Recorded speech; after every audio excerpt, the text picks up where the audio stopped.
I'm actually driving to work right now, and I figured I'd make a video about importing cars into the United States. Now, obviously, this might be the same process for a lot of people across the globe, but just in my experience and all the research that I did before I bought this car, there was a lot that went into importing it before I even got the car. Now, I will say this, I didn't technically import the car. The car was imported prior to me purchasing the car. So this changes things because of the fact that I didn't hand pick this car, but it's not a bad car. I'm not saying it's a bad car. I didn't hand pick this car. So therefore, everything that was told to me about the car was told to me by a dealership here in the United States. So here is the problem with that. If you decide to import a car from somewhere else without it being in the United States already, you have I don't want to say zero options. You have very little options to purchasing a car. One, you either buy the car cash, which a lot of people can't do, which is fine, because almost every car nowadays is hard to buy cash. There's probably a very, very small percentage of cars people can buy cash nowadays if you're a regular person. Two, you have to get a personal loan because you cannot get a car loan for a car that's not in the United States. So you got to get a personal loan. Now, the other option is buy a car that's already in the United States that fits your criteria. So you can do this by going to one of the importers that's already imported the car, obviously a dealership, or you can just find someone that's owned the car for a while and they're just wanting to sell it. Now, there is quite a few stigmas with that because obviously in both scenarios you don't really know what you're buying because more than likely if you're buying it from Japan, you're not going to know exactly what you're getting until it arrives, and then you don't know what all the work that is needed you're gonna have to do. So in this particular example with my car, I got it from an importer. It was already here in the States for about 2 months before I purchased it. It came from California, and the importer was Bull Boost Imports. I have already expressed my concerns with this importer in a previous video, but then again, this importer has worked with me to reimburse me for all the work that has been needed on the car. So in terms of work from an actual mechanic, there was about $3,000, if maybe like $3,600 from the mechanic, because the car needed a lot of work to get it to where it is now. The boost was not working, the fuel pump was not working, vacuum leaks. There was just a lot that needed to be done to the car in order to get it to a point where I could drive it. Aside from that, which I'm not adding to this $3,600, the car, this is obviously maintenance issues. The car needed tires really bad, like super bad. Like I drove it maybe 2 or 3 times before I got tires on it just because I had to. But yeah, people. But I ended up having to get tires, and because of the size of the wheels, the tires were not cheap. So that was about another $900 right there. And from that said, $900, $3,600, we're at $4,500 there. And then on top of that, because of the gauge cluster not working, the gauge cluster was another $700 and something to to purchase. Got people recording me, man. And therefore, we have the dilemma there that now, you know, we're at $5,200, $5,300 before the car was even able to be driven by law, technically, because I needed to have a speedometer in order to drive it by law. I need to be able to tell what the speed is. So before I could even get insurance on the car, because I needed to know how much mileage or kilometers were on it, I also had to have the speedo fixed. So I couldn't even get the car insured until all of this was done. The problem is that the dealership sold me this car as in mint condition.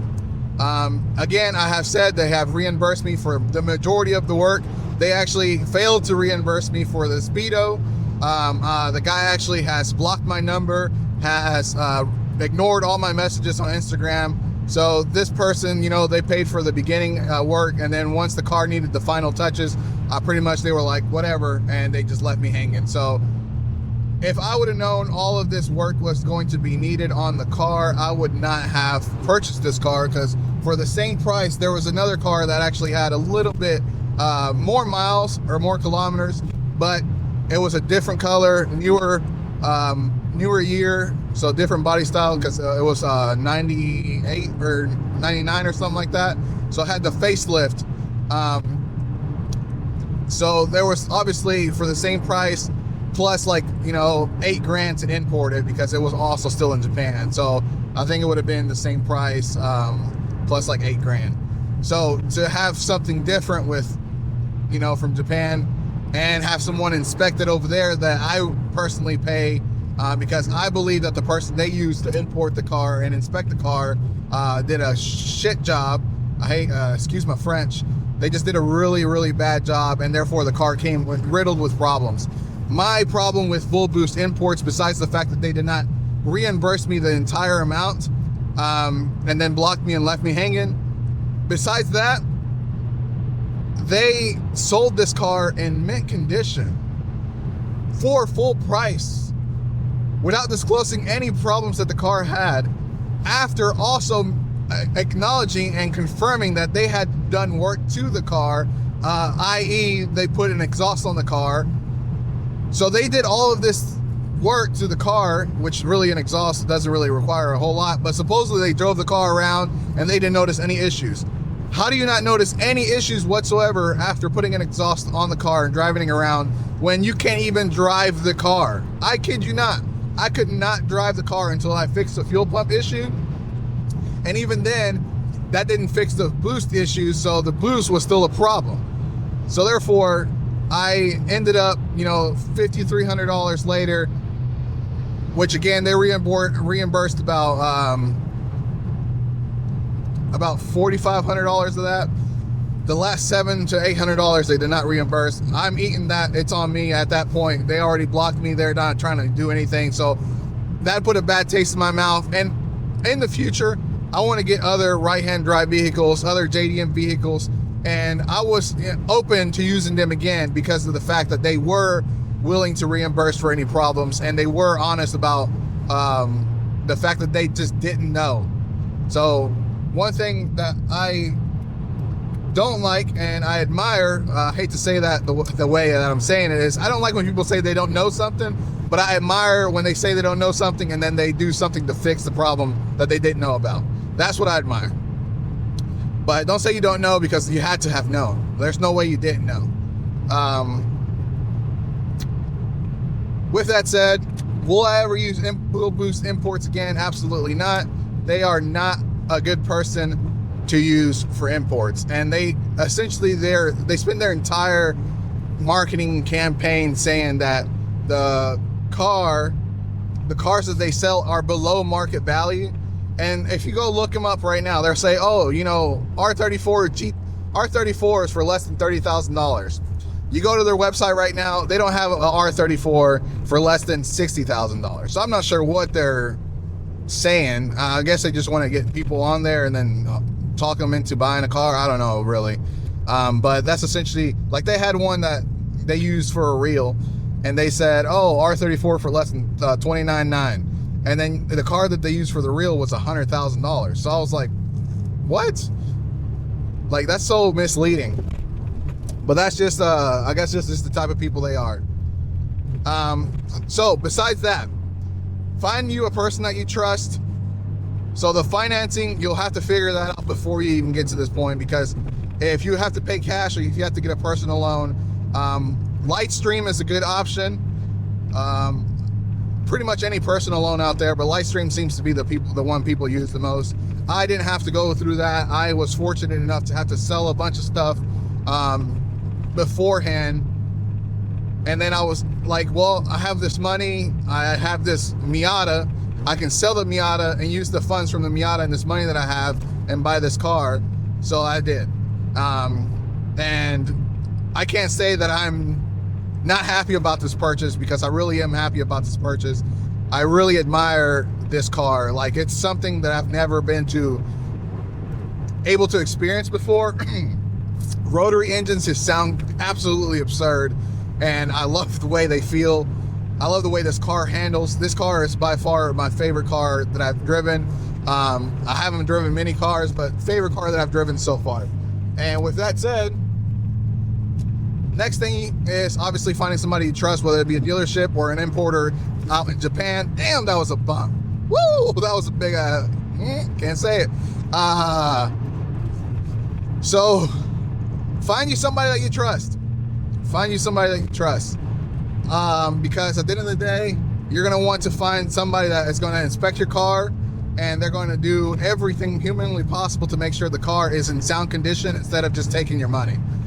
So even some importers, obviously you still bought the car, you auction, if you bought it on auction or if you bought it from a dealer in Japan, you still bought the car, but there are some importers that will work with you and get the car mechanically sound before it leaves. So that means they'll take it to a mechanic, which the work will be a lot cheaper over in Japan than it will be here in the States. So I suggest that if you have to go that route, go that route. So those are the things that I need to mention about that. Now, when you get a car here in the US, there's a couple things that you'll have to get out of the way. I mentioned insurance. So I use State Farm, but they go through Haggerty, I think is who they go through. And my insurance for this car is like $150 for 6 months. So super cheap, super affordable. The problem with that is there is a caveat to me getting super cheap insurance, and it's I have to register this car as a classic vehicle, as a historic vehicle, which also there's a benefit to that as well. While you can't drive the car daily, you can't put so many miles on it. Certain, like, there's not a cap to the mileage, but they can't see you like driving 12,000 miles a year. They're gonna be like, what the heck, that's the daily driving. So you can't drive it daily. Historic vehicle in Kentucky, I paid $100 or less for the plates and for taxes and registration. So that was super cheap, plus $150 for 6 months. You're looking at, for every year, you're probably looking at $250 here in Kentucky for this particular vehicle. I put the value at 35 grand just because so the reason I did that is because if something were to happen to this car, I need to be able to find another car for around the same value, and the car is already valued more than I think it is. Than I think I bought it for, in my opinion anyways. Obviously you can ask 1,000 people, the value is going to be based off the buyer, not the seller. So the seller can put a price on something, but if the buyer does not want to pay that price, you're not going to get that money. So insurance, taxes, registration, all that, super cheap on a historic vehicle. Now, if you plan on dailying a car like this, just know it's not going to be the same price. So already it's a plus to have a car like this. The thing is, now I will say this, I will mention this.